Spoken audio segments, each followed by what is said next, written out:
And then the frost giant peered down at me, and he gestured with the hammer of Thor. "And you," he said in a deep and extremely satisfied voice, "you need to be something else." I felt my back pushing up. I felt a tail pushing its way out from the base of my spine. My fingers shrank into paws and claws. It wasn't the first time I'd turned into animal form. I was a horse once, you know. But it was the first time it was imposed on me from the outside. And it wasn't a nice feeling, not a nice feeling at all.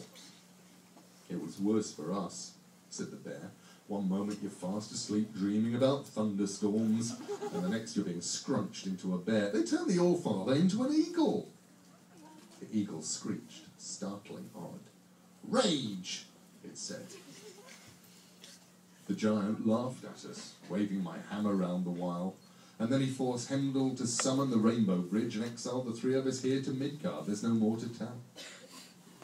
There was silence then in the tiny hut, only the crackle and spit of a pine branch on the fire.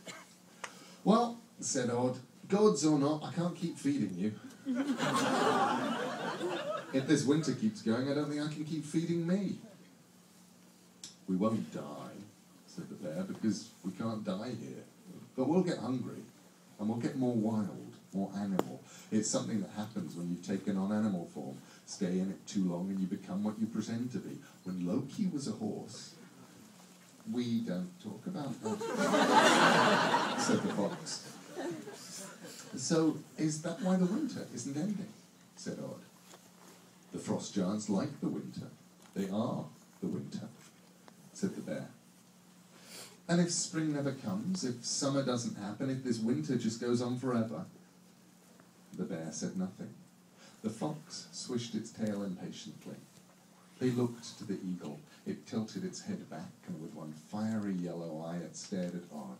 And then it said, "Death." "Eventually," added the fox. "Not immediately. In a year or so. And some creatures will go south, but most of the people and the animals will die. It's happened before, back when we had wars with the frost giants at the dawn of time. When they won, huge ice sheets would cover this part of the world. And when we won, and if it took us 100,000 years, we always did, the ice sheets would retreat and the spring would return. But we were gods then, not animals." "Then I have my hammer," said the bear. "Well then," said Odd, "we'll set off as soon as it gets light enough to travel." "Set off?"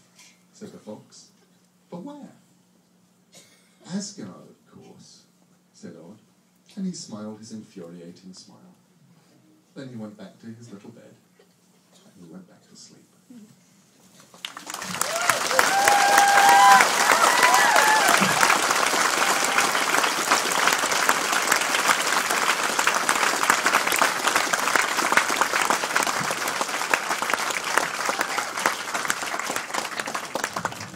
Right, I think I'm going to face this way for a bit.